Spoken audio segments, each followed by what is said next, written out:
Em nome do Pai, do Filho e do Espírito Santo. Amém. Inspirai o Senhor as nossas ações, ajudai-nos a realizá-las, para que em vós comece e para vós termine tudo aquilo que fizermos por Cristo, Senhor nosso. Amém. Santa Maria, Mãe de Deus, rogai por nós. Em nome do Pai, do Filho e do Espírito Santo. Amém. Muito bem, nós estamos fazendo este curso aqui para você a respeito do Santo Sacrifício da Missa. E por que este curso ele é necessário? Né? A gente tem notado um pouco entre os alunos e nos movimentos das redes sociais que, principalmente depois deste moto próprio do Papa Francisco, Traditionis Custodes, tem muito debate a respeito, né, dos dois missais, o missal de Paulo VI, o missal de Pio V, e as pessoas tendem a discutir muito na superficialidade essas questões litúrgicas e essas questões da validade do missal, ou da oportunidade ou não do missal, qual missal é melhor, ou por que proibir um, colocar o outro. A gente vê claramente que as pessoas estão desencontradas. Então eu gostaria de ir na substância da coisa, ou seja, onde é que está realmente, né, a questão, para usar uma linguagem de Lutero, né, a quaestio stantis seu cadentes ecclesiae, né, a questão de a igreja ficar de pé ou cair. O que é que realmente, né, é a discussão. Tá? E a discussão está na realidade do santo sacrifício da missa. Ou seja, a missa como sacrifício. Vamos então, nessas aulas, olhar um pouco o que é o sacrifício. Qual é a visão dos revolucionários protestantes a respeito do sacrifício da missa? Qual é a reação católica do Concílio de Trento, dos santos, do magistério posterior? E a partir disso, então, a gente está posicionado com os pés no chão, na realidade, né, com a casa construída em cima da rocha firme, para nós podermos dizer alguma coisa a respeito dos dois missais. Não é isso? Então, essa é a pretensão do curso. Está colocado aqui qual é a identidade deste curso, ou seja, é nós ficarmos naquilo que é inegociável. Ou seja, existe algo na fé católica a respeito do santo sacrifício da missa que é inegociável. Aí, a partir disso, nós podemos olhar para essa substância, essa realidade, né, que não dá para a gente negociar, e, a partir desta luz, olhar para os dois missais. E aí a coisa fica clara para todo mundo, né? Bom, então, vamos primeiro, assim, só para iniciar a conversa, ver por que é que a missa tridentina, principalmente o cânon romano, e aqui eu quero focar nessa, se existe uma coisa que é essencial na missa, é a oração eucarística. Por que é que o cânon romano é inaceitável para os revolucionários protestantes? Vejam o que Lutero diz, né, nos seus artigos de Smalcalda, né? Aqui eu tenho o original em alemão, né? Tem esse livro luterano chamado o Concordienbuch, o livro da concórdia, né? E no segundo artigo, né, de Smalcalda, que foi escrito pelo próprio Lutero, como preparação para o Concílio de Trento, né, o Papa mandou delegados para a Alemanha para preparar um concílio para ver se dava para conciliar, né, essa revolta protestante. Lutero, que não era nada diplomático, escreveu então os artigos que, para ele,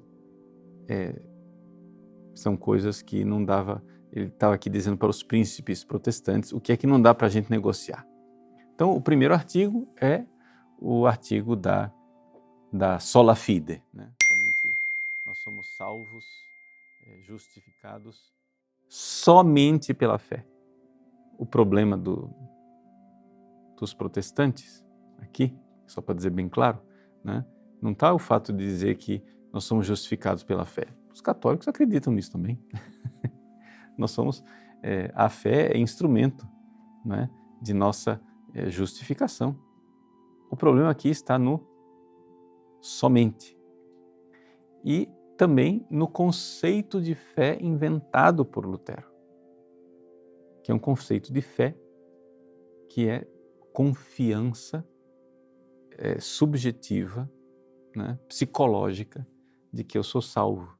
E isso não é a fé verdadeira, isso não é a fé teologal, né? Bom, mas esse é o primeiro artigo da Confissão de Esmalcalda. O segundo artigo diz o seguinte, deixa eu ler, são as palavras de Lutero, né? A missa deve ser considerada a maior e mais hedionda abominação do papado. Ou seja, a Santa Missa, para os protestantes, é uma abominação, pois que se opõe aberta e violentamente a este artigo principal, o artigo 1º, que é da fé, que somente pela fé é salvo e, portanto, não há nenhuma obra que o homem possa fazer, né, que seja meritória, e como a missa é uma obra, então ela deve ser rejeitada. Não obstante, ela foi, acima e antes de todas as outras idolatrias papais, a mais elevada e admirada. Por isso, afirma-se que este sacrifício ou obra da missa, ainda que oferecido por um malandro ímpio e perdido, liberta os homens de seus pecados, tanto aqui em vida como além no purgatório, né? Ou seja, ele está falando de forma bastante ofensiva a respeito do conceito do ex opere operato. Ou seja, a missa é ex opere operato, é uma coisa que é o Cristo quem opera, é o Cristo quem faz. O sacerdote é simplesmente um instrumento disso, é um ministro disso, né? E não é ex opere operantes, não é o mérito do ministro, etc. e tal, mas é o Cristo que opera. Mas ele diz assim, né, usando essa palavra ofensiva, auch durch einen bösen Buben getan, né? Mesmo que feito, a missa, mesmo que feita por está traduzido aqui, malandro, ímpio e perdido. Bösen Buben, em alemão, né? E aqui, é claro, isso aqui já estava resolvido há séculos, não é? Ou seja, o conflito de Santo Agostinho com Donato, né? O donatismo que dizia que para a gente ter um sacramento válido, o ministro tem que estar em estado de graça, não pode ser um pecador. Mas Lutero volta atrás nas coisas aqui. Mas isso, conforme dito acima, somente o Cordeiro de Deus o deve e tem de fazer. Também desse artigo não podemos nos afastar e ceder em algo, porque não o permite o primeiro artigo. Ou seja, Lutero está dizendo aqui, não dá para negociar. A missa católica não dá para aceitar. E em outros escritos de Lutero, né, ele mostra claramente, né, que o problema principal está no ofertório e no cânon romano, ou seja, na oração eucarística. Lutero fez um escrito contra as missas privadas, e nesse escrito contra as missas privadas ele vai lá e comenta claramente, né, a respeito do cânon. E isso está lá desde o início da Reforma Protestante. A famosa data do início da Revolução é 31 de outubro de 1517. Né? Em 19, Lutero já está dizendo claramente que a missa é uma abominação. E falando e mostrando que o cânon romano é inaceitável. Né? E falando dessa história de sacrifício. Ora, só para deixar as coisas bem claras desde o início, o Concílio de Trento, né, na sua 22ª sessão, quando era Papa Pio IV, expressa o seguinte cânon, né?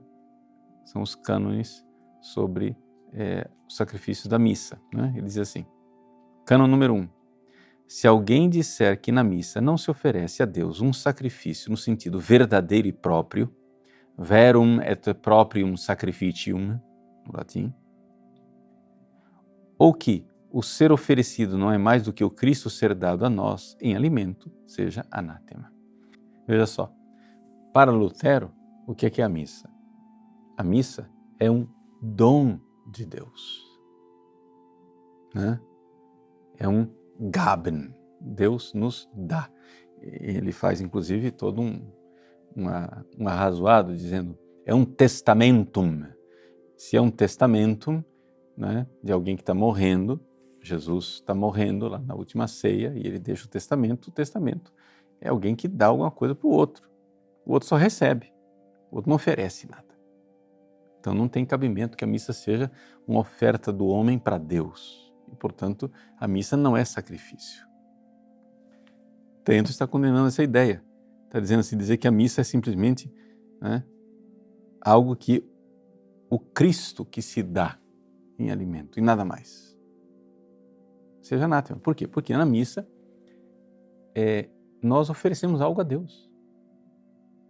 E o que é que nós oferecemos a Deus? Bom, nós oferecemos a Deus o sacrifício de Cristo na cruz. E isso precisa ficar claro, porque isso faz parte da essência da Santa Missa. Essa é a visão católica, e dizer o contrário é perder a comunhão com a Santa Igreja de Deus. Isso está determinado em Concílio Ecumênico. Nós veremos tudo isso com mais calma ao longo desse nosso pequeno curso. Né? Tudo vai ficar bem claro lá na frente. Eu só estou pondo aqui o status questiones de forma bem inicial. É só o início da conversa. Bom, para a gente ir para frente e entender tudo isso, nós precisamos então partir de um princípio básico para a gente não ficar aqui no blá blá blá, conversando, né, já discutindo. Vamos então por partes. Aqui só estou mostrando qual é a controvérsia. Então a controvérsia parte de uma questão chamada sacrifício. Mas o que é sacrifício? Essa é a pergunta importante que a gente precisa responder. Tá? Um sacrifício é uma oferta feita a Deus. Mas a palavra oferta ou oblação, né, é a mesma palavra. Oferta e oblação é sinônimo. Uma oferta ou uma oblação feita a Deus, nem toda oferta e oblação é sacrifício. Sacrifício é uma coisa bem específica, é um termo técnico. Porque se a gente não entender qual é o termo técnico, nós não vamos entender onde é que está a disputa, onde é que está o problema entre os católicos e os protestantes. A gente precisa aqui parar para enxergar bem claramente o conceito de sacrifício. Por quê? Porque os protestantes aceitam que a missa seja um sacrifício no sentido amplo da palavra, um sacrifício de louvor, um sacrifício de ação de graças. Eles aceitam isso. A própria palavra Eucaristia é isso. É um sacrifício de ação de graças. E os protestantes aceitam.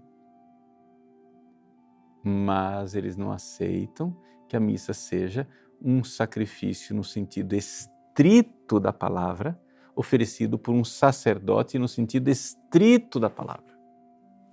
Então aqui a gente precisa um pouco estudar, né, que as palavras têm vários significados. É importante você se dar conta disso, senão a gente vai ficar aqui numa discussão sem fim. Veja só, se eu chego e digo, cara, você é um soldado, né? Veja, eu não estou usando a palavra no sentido estrito. Por quê? Eu estou dizendo simplesmente que você luta. Você luta por alguma coisa. Então, você vai e usa a palavra soldado no sentido amplo. Mas soldado no sentido estrito é a pessoa que foi alistada, depois ela realmente foi chamada para o serviço, ela está no serviço militar e recebe o soldo, né, no final do seu serviço. Ela está no exército, está servindo, está na ativa. Isso é um soldado no sentido estrito da palavra. Então, quando eu digo que você é um soldado no sentido estrito da palavra, você que não é soldado diz, peraí, não, mas eu não sou soldado. Mas se eu digo que você é soldado no sentido amplo, você pode aceitar. Então, a missa, o que o Concílio de Trento está dizendo, e isso é importante porque está na definição do concílio, ele está dizendo que a missa é um sacrifício verum et proprium sacrificium. Se a gente não entende isso, nós vamos ficar aqui jogando conversa fora. Não. O que é um sacrifício no sentido estrito, técnico? O concílio está dizendo isso, não sou eu. O concílio está dizendo, verum et proprium sacrificium. Não no sentido geral, amplo, né? Nossa, chegar aqui foi um sacrifício, né? Tá quente, eu andei 1 hora, eu estou com sede, foi um sacrifício. Você está usando a palavra sacrifício no sentido amplo, né? Ou então, eu estou com dor de cabeça, eu ofereci a Deus em sacrifício. Ou então, eu ofereci a minha vida a Deus em sacrifício. Nada disso é sacrifício no sentido técnico, verdadeiro e próprio, como diz o Concílio de Trento. O que é um sacrifício no sentido técnico da palavra? Tá, vamos definir. Um sacrifício é uma oferta, oferecer algo, de sensível, externo, tá? É algo externo, não interno. Algo sensível, material. Então, o sacrifício é o oferecimento de algo material, feito, essa oferta, esse oferecimento é feito a Deus, e neste oferecimento há uma mudança, algum tipo de mudança na oferta, na coisa que é oferecida, na coisa sensível que é oferecida, e esse oferecimento é feito por um sacerdote, no sentido técnico da palavra, ou seja, uma pessoa que age não somente em nome próprio, mas pelo povo. Tá? A própria Sagrada Escritura nos dá essa definição de sacerdote verdadeiramente, né, no sentido técnico da palavra, na Carta aos Hebreus, primeiro versículo do capítulo 5. Todo pontífice, né, pasgar archiereus, em grego, archiereus aqui é o sumo sacerdote, todo sumo sacerdote, arqui é sumo, ereu, hiereus, sacerdote. Todo pontífice, tomado dentre os homens, é constituído a favor dos homens naquelas coisas que se referem a Deus, para que ofereça dons e sacrifícios pelos pecados. Então, está aqui descrevendo a coisa. É alguém que foi tomado dentre os homens, né? Ex anthropon lambanomenos, então é tirado do meio, do meio dos homens, e ele é constituído, né, katistatai, em favor dos homens, hyperanthropon, pelos homens, em favor dos homens. Então aqui não tem sacrifício se não tem um sacerdote verdadeiro. E aqui começa a briga de Lutero, de Calvino, dos protestantes em geral. Ou seja, a briga começa no sacerdócio. Lutero não quer admitir que a missa é sacrifício propriamente dito, porque se ele fizer isso, ele vai ter que admitir que os padres, o Papa, os bispos, são sacerdotes no sentido estrito da palavra, que têm um poder de oferecer em favor dos homens, que eles são tirados do meio dos homens e constituídos em favor dos homens. Ex, tirado dos homens, e em favor, hyper. E eles não querem admitir isso. Para oferecer a quê? O quê? Para oferecer a Deus, diante de Deus, prostonteon, né? E ele oferece, né, prosfere, dons, dora, tecai, tusias e vítimas, tusias, hyper amartion, pelos pecados. Isto daqui é negado por Lutero. Ou seja, a missa não é isso. Lutero aceita que isso seja o Calvário. No Calvário, Jesus ofereceu, Jesus é sacerdote em favor dos homens e oferece lá no Calvário. Mas na missa, não. Na missa, Lutero não aceita isso de jeito nenhum. É inaceitável.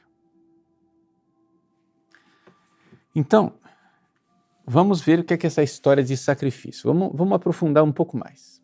Tá, vamos lá. São Tomás de Aquino nos diz que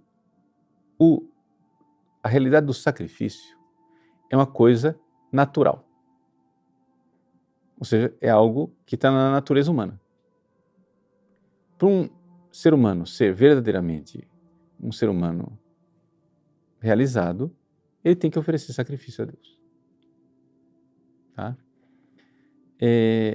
Agora, por quê? Porque se você for refletir, vamos pensar aqui. Se você for refletir, qual é o nosso relacionamento com pessoas que são superiores? Eu vou descrever aqui o nosso relacionamento com pessoas superiores, não é a descrição de sacrifício, tá? Sacrifício, isso é com relação somente a Deus. Eu vou dar um exemplo do seu pai e de sua mãe, mas isso não é sacrifício. Mas para você entender a relação. Você é uma criança. Você tem seu relacionamento com papai e mamãe. Ora, qual é o relacionamento adequado de uma criança com seu pai e sua mãe? A primeira coisa é admitir que papai e mamãe são superiores. Autoridade do pai e da mãe. Sabe por quê? Porque a criança, se ela tem os pés no chão da realidade, ela tem que admitir que ela é menos e o pai é mais. Ela pode menos e o pai pode mais. Então tem que haver, por parte da criança, uma reverência para com o pai e a mãe. O mandamento, honrar pai e mãe. Meu pai e minha mãe me deram a vida. Eu não sou capaz de me dar a vida. Eles têm mais, eu tenho menos. Eu recebi algo deles. Então, essa é a primeira coisa que se faz num sacrifício. Esse reconhecimento da superioridade de Deus. Então, quando eu reconheço que meu pai e minha mãe são superiores a mim, eu honro meu pai e minha mãe. Quando eu reconheço que Deus é superior a mim, eu adoro. Culto de latria. Então, a primeira coisa que um sacrifício faz, né?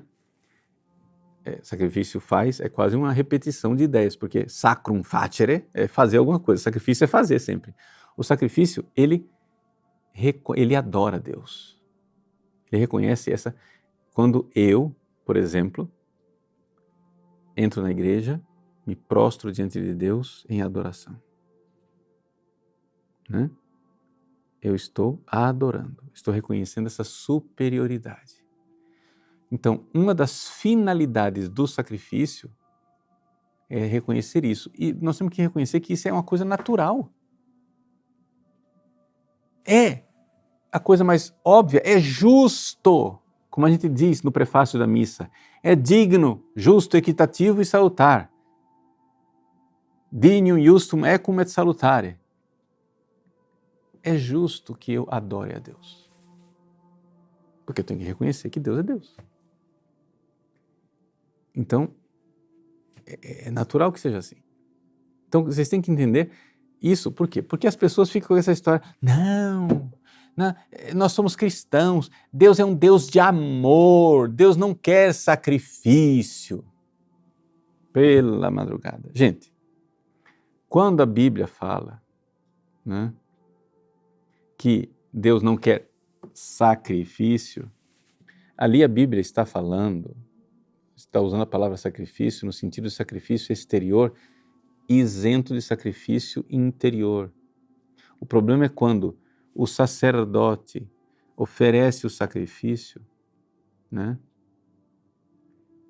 de bodes e carneiros, mas não oferece o sacrifício interior do seu coração junto.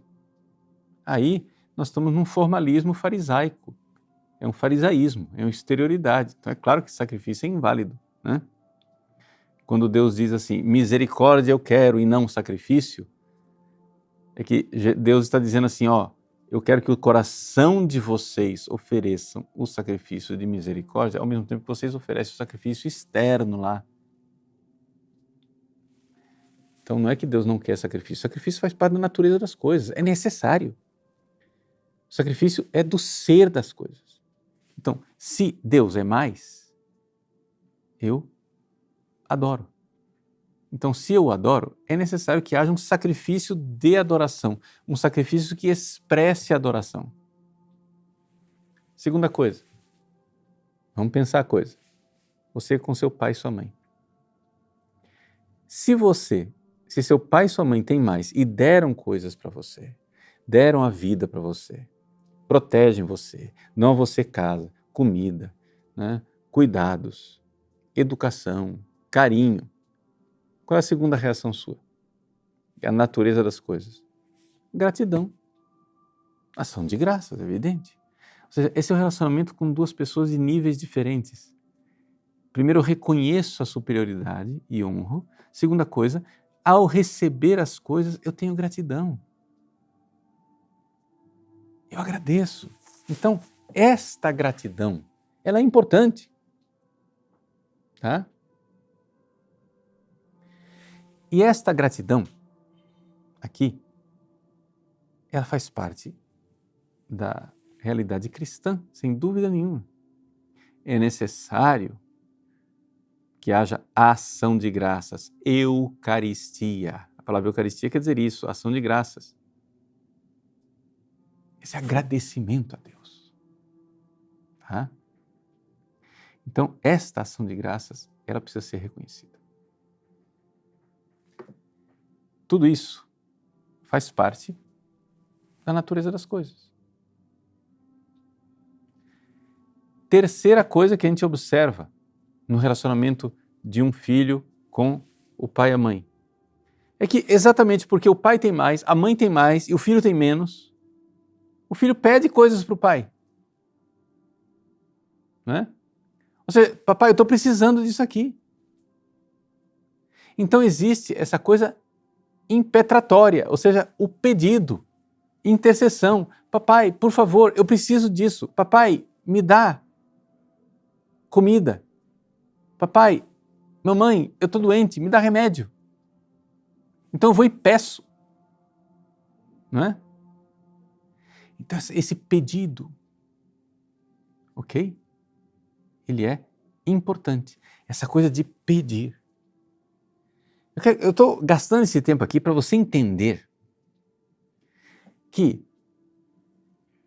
quando nós falamos que as 4 finalidades do sacrifício, quando a gente diz que todo sacrifício é adoração, ação de graças, intercessão e reparação, satisfação, eu não estou falando uma coisa que é tirado dos manuais da escolástica porque alguém disse. Não, é porque basta você abrir o olho que você vê que é isso. Isso define o relacionamento de uma pessoa que é inferior e uma pessoa que é superior. Quem é inferior reconhece a inferioridade. Quem é inferior agradece por receber coisas. Quem é inferior pede as coisas necessárias. E até aqui tudo isso foi instituído por Deus. Acontece, porém, que no mundo o diabo introduziu uma coisa que não tinha antes, chama-se pecado. Então, se eu observar direito, no relacionamento do pai com o filho, pode acontecer que o filho ofenda o pai, ofenda a mãe. Então, o que é que eu tenho que fazer? Eu tenho que reparar essa ofensa. Eu ofendo minha mãe, digo coisas horrorosas contra ela. Depois, passou, eu vou lá no jardim, pego uma rosa e digo: "Oh, mamãe, querida, minha mãe, me perdoe. Eu estava com a cabeça quente, eu não sei quando é que eu estava com a cabeça naquele momento. Eu não quero me ofender mais. Recebe essa rosa." Como aspas, no sentido amplíssimo da palavra, poético da palavra, recebe esse sacrifício, essa oblação. Estou te dando essa rosa como um presentinho para reparar a ofensa que eu fiz. Vejam, tudo isso é, claro, faz parte da definição do relacionamento entre pessoas que estão em desnível.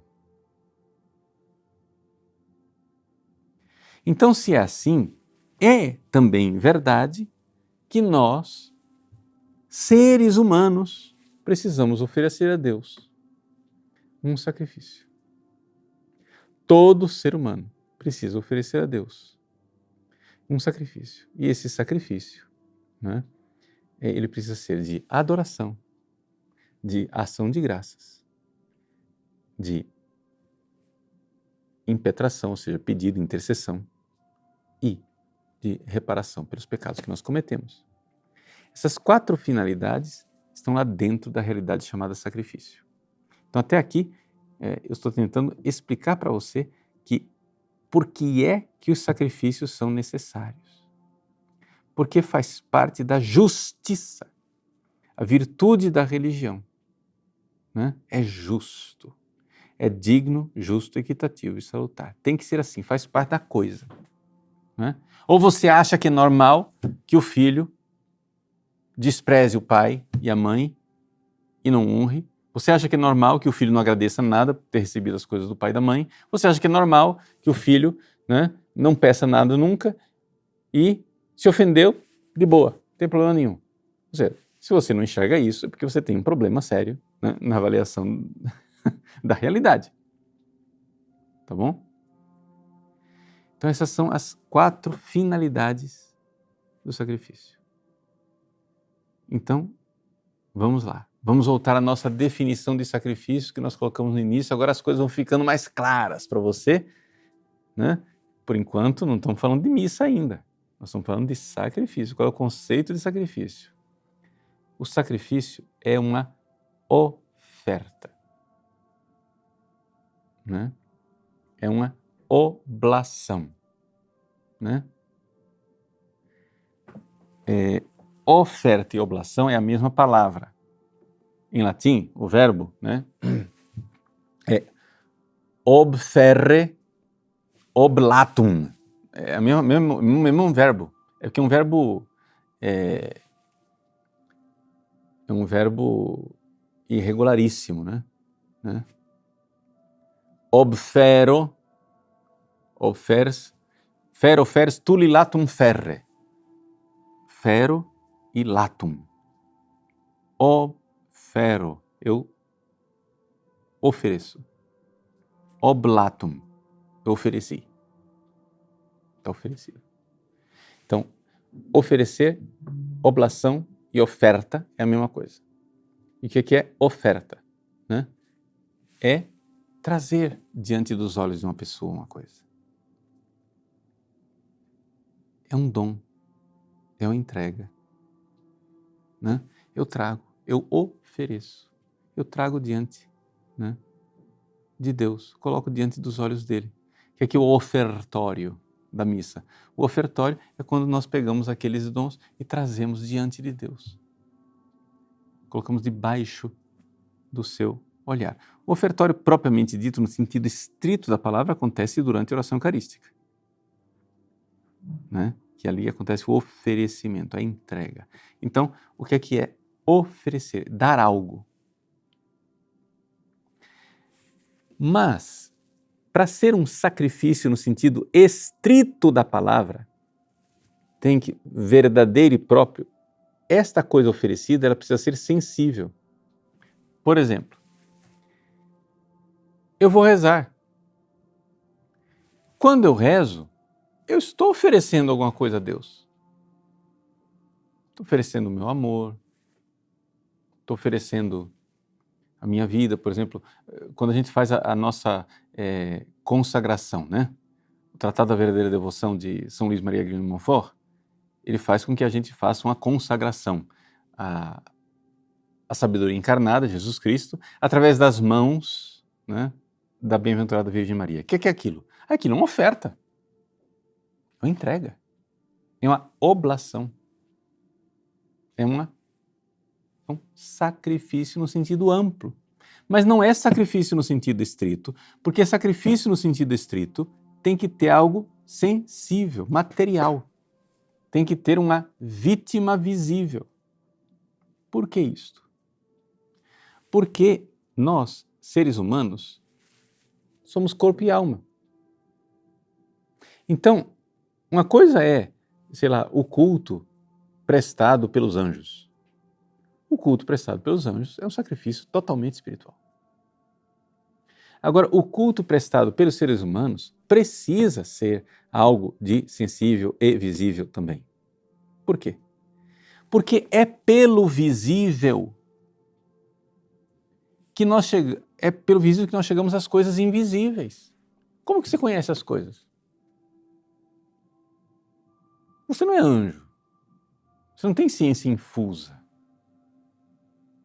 Você pode até ter como um dom de Deus especialíssimo, mas os seres humanos, a inteligência humana, ela age per sensibilia, pelas coisas sensíveis, pelas coisas materiais, com reais concretos, um negócio aqui assim. Então o nosso culto agradável a Deus precisa passar por esse lugar onde a verdade nos chega. A verdade de Jesus Cristo chega a você como? Chegou a você pelas coisas materiais e sensíveis.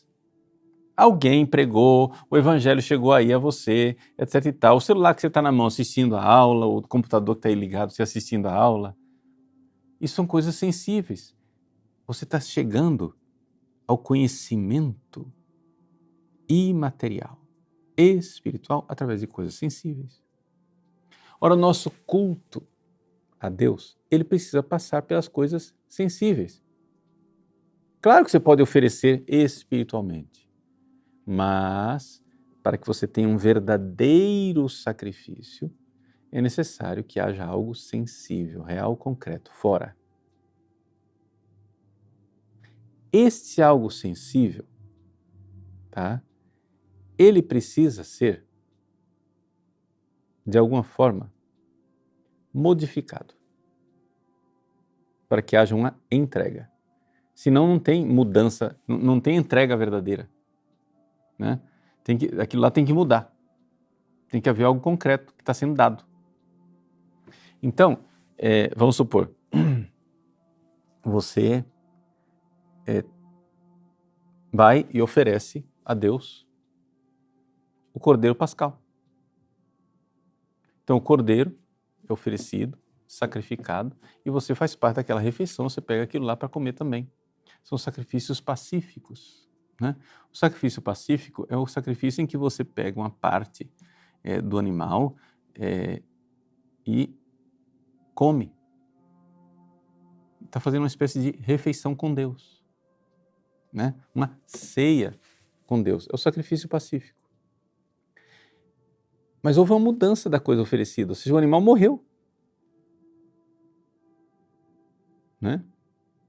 Ou, quando é um sacrifício que não é simplesmente de comunhão com Deus através do comer, pode ser um sacrifício de expiação.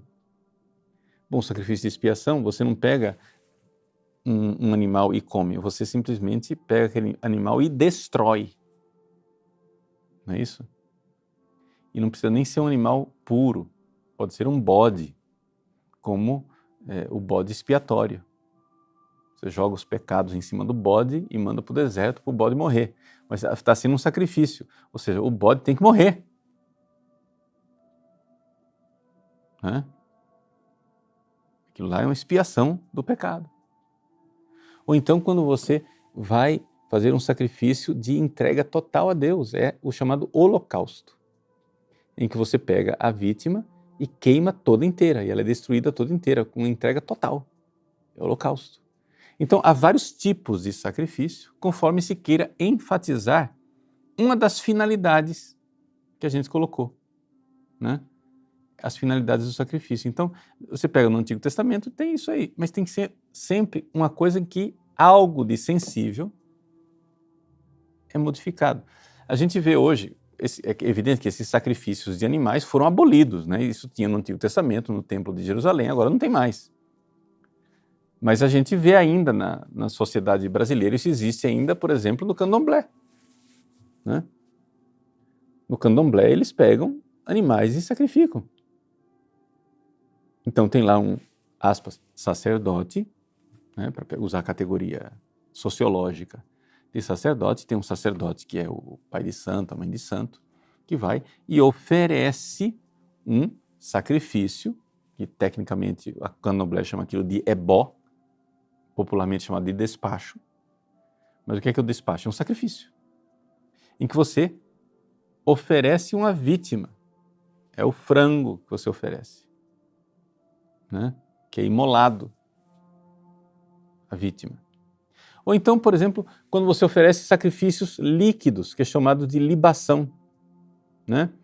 O pessoal, nos bares aí, o pessoal pede uma cachaça e pega a cachaçinha e dá uma, né? O primeiro golezinho da cachaça, ele deixa cair no chão. O que é aquilo? É uma libação. É um sacrifício feito por um orixá, né? O que é isso aí, fulano? É para o santo. O que santo é esse? Não é um santo católico. É para um orixá, né? Um pouco disso entra depois em superstições, crendices populares, etc. Por exemplo, aqui na região de Cuiabá, o pessoal faz libações para São Benedito, né? Então, todo mundo, o pessoal que faz o café, a primeira xicrinha de café é colocada no pé da imagem de São Benedito, que é uma libação para São Benedito. Então é evidente que isso aí é crendice, essa coisa de São Benedito, né? Não é nada, isso não é o catolicismo verdadeiro. Mas, para você entender que isso faz parte de um conceito cultural que é universal, humano. Qualquer ser humano que tenha, né, verdadeira religião tem esse conceito de sacrifício. Ou seja, essa realidade de oferecer a Deus. Então, acontece, porém, que este sacrifício externo, visível, para que ele seja autêntico, ele precisa ser acompanhado de um sacrifício interno, espiritual, né? Então, quando São Paulo nos diz que nós precisamos oferecer os ázimos da sinceridade, ou seja, nós não podemos oferecer com o, aspas, fermento dos fariseus. Quer dizer o seguinte, você oferecer, você oferece de coração. Deus vê o coração. O sacrifício de Caim. Por que o sacrifício de Abel foi aceito e o sacrifício de Caim não foi aceito? Porque Abel ofereceu de coração e Caim ofereceu de má vontade. E Deus vê o coração. Então é evidente que o sacrifício ele é sensível, ele é externo, eu ofereço uma vítima lá fora, mas esse oferecimento, esse sacrifício que eu estou fazendo, eu estou me privando, vou pegar um carneirinho, vou matar e oferecer em holocausto, eu estou me privando daquilo. Mas se eu ofereço, e ofereço de má vontade, esperneando no coração e dizendo, eu não queria dar, não quero dar, não quero dar, não quero dar, não quero dar. Então eu pego, ao invés de pegar o melhor cordeiro do rebanho, eu ofereço a ovelha manca e defeituosa, estou dando de má vontade. Então não é um sacrifício, não estou oferecendo, né, como Melquisedeque ofereceu pão e vinho, eu não estou oferecendo esses ázimos de sinceridade, na linguagem de São Paulo, né? Ok? Então essa é a realidade do oferecimento do sacrifício. Então, olha só, vamos ver o que a gente viu até agora. Tem que ser uma oferta de algo sensível, mas que tem que acompanhar o oferecimento interno, feito a Deus. Bom, aqui não preciso gastar muito tempo para dizer que sacrifício é para Deus, né? Se oferecido para outra pessoa é outra coisa, mas o sacrifício sacrum facere, se fazer sagrado, quer dizer, eu separo uma coisa para Deus. Isso é de Deus, não é mais de outra coisa. Então, eu reservei para Deus. E, então, oferecido a Deus por um sacerdote. E aqui tem a coisa de que não é simplesmente uma pessoa qualquer. Tá? Por quê? Qual é a diferença? Então, existe sacerdócio no sentido amplo da palavra. No sentido amplo da palavra, todos os seres humanos são sacerdotes. Porque, como eu disse, eu já provei para vocês, ou seja, todo ser humano precisa oferecer a Deus. Né? Os pagãos que procuram Deus às apalpadelas, como dizia São Paulo lá no Areópago de Atenas, né? Eles precisam oferecer a Deus, se eles forem justos, né? Se tiver algum juízo seguindo sua reta consciência, eles adoram a Deus, eles fazem ação de graça a Deus, eles pedem a Deus os favores necessários e pedem perdão dos pecados. Não é isso? Então, isso faz parte da natureza humana. Acontece, porém, que embora todos os seres humanos sejam, de alguma forma, ampla sacerdotes, nós seres humanos nós não somos uma ilha, não somos isolados. Ou seja, existe a família humana, existe a nação, existe o povo, existe a tribo, existe a família. Então, pelo fato de nós sermos seres sociais, nós precisamos uns dos outros, né? Então, na organização social humana, alguém tem que ser deputado, ou seja, alguém tem que ser tirado do meio do povo, como diz a carta aos Hebreus, e constituído em favor do povo para oferecer sacrifícios públicos. A palavra público, né? A gente acha que público aqui quer dizer o contrário de secreto. Não. Público aqui vem de populicum. Público quer dizer isso, né? Público vem de populus, povo. Público é populicum, do povo. Eu ofereço em nome do povo. Então, tem lá a controvérsia de Lutero contra as missas privadas. Mas nenhuma missa é privada. Não é possível que uma missa seja privada. Ou seja, um padre sozinho celebrando missa, ele está oferecendo um sacrifício público, porque ele está oferecendo em nome do povo. Ele está oferecendo pela igreja inteira.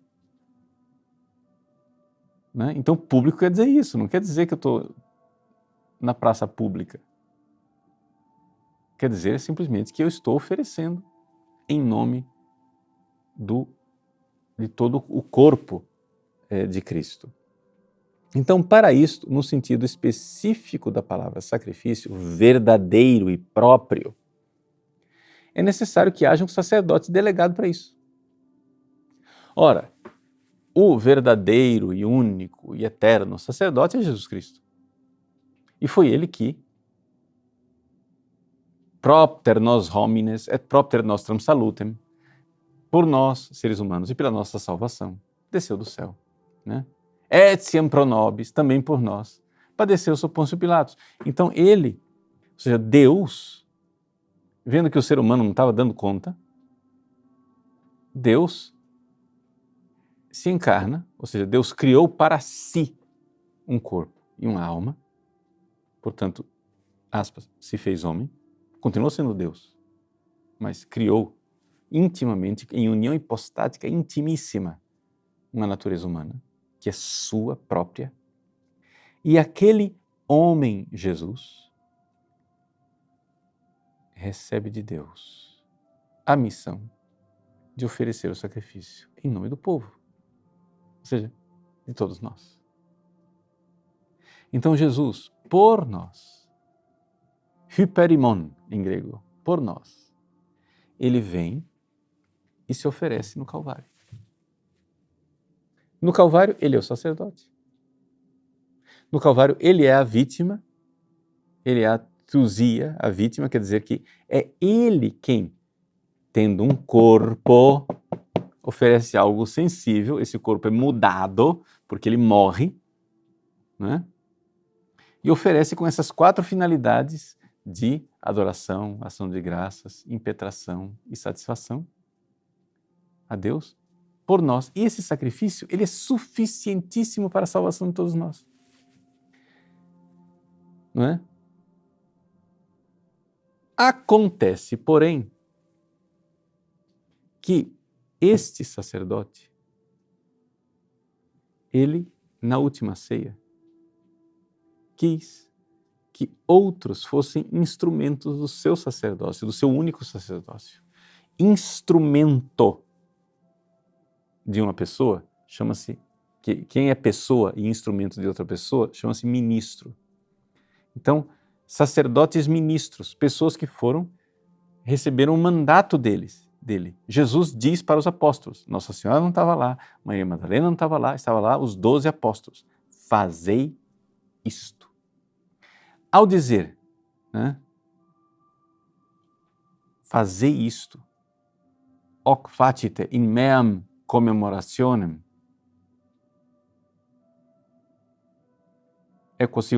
quotioscunque feceritis in meam memoriam facietis, quando vocês fizerem isso, façam em memória de mim.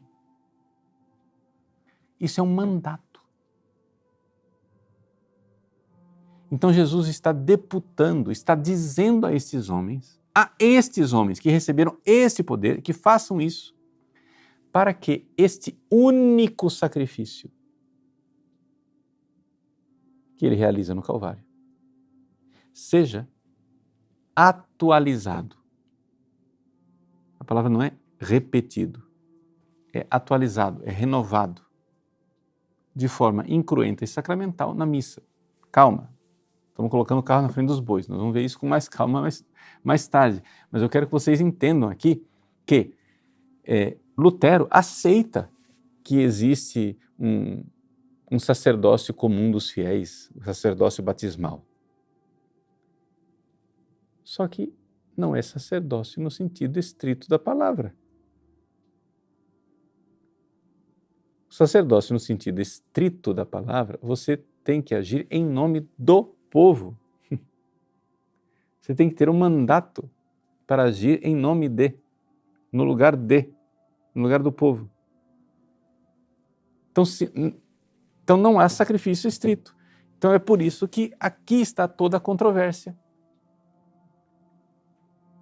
Quando nós falamos que a missa é sacrifício, nós temos então que entender que nós temos um sacerdote ordenado que age em nome do sacerdote invisível.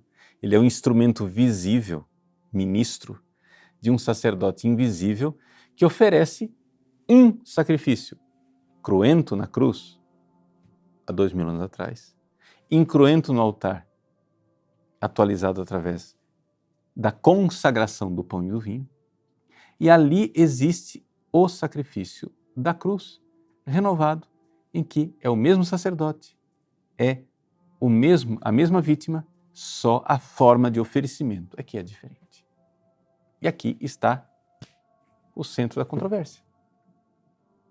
Então essa aula aqui que eu fiz, ela é um pouco longa, mas eu precisava colocar para vocês o status questiones. Tudo isso daqui é simplesmente para a gente não ficar brigando, sem saber o que nós estamos falando. Né? Por quê? Porque Lutero aceita que, sei lá, os pastores protestantes sejam sacerdotes do sacerdócio batismal, que todo mundo tem. Então é sacerdócio no sentido amplo, não no sentido verdadeiro e próprio. Ele aceita que a missa seja um sacrifício de louvor, um sacrifício de ação de graças, etc. e tal. Mas isso é sacrifício no sentido amplo, não no sentido verdadeiro e próprio de algo sensível que é oferecido por um sacerdote deputado a uma modificação na vítima sensível, etc. Então, se a gente não enxerga isso com clareza, nós não vamos enxergar onde é que está o debate. Não é? Então, com ideias claras, vamos então ver, né, o que é realmente este santo sacrifício da missa. Então, continue conosco, veja as próximas aulas, estude de verdade, né, porque é a quaestio stantis seu cadentes ecclesiae, é a questão da igreja ficar de pé ou cair, porque eclésia de Eucarístia, a igreja é feita da Eucaristia. Se tirar a Eucaristia, acabou a igreja. E o diabo sabe disso. Por isso, a raiva do diabo contra a missa, contra a Eucaristia, contra a renovação desse sacrifício do Calvário em cada sacerdote que sobe ao altar. Deus abençoe você. Em nome do Pai, do Filho e do Espírito Santo.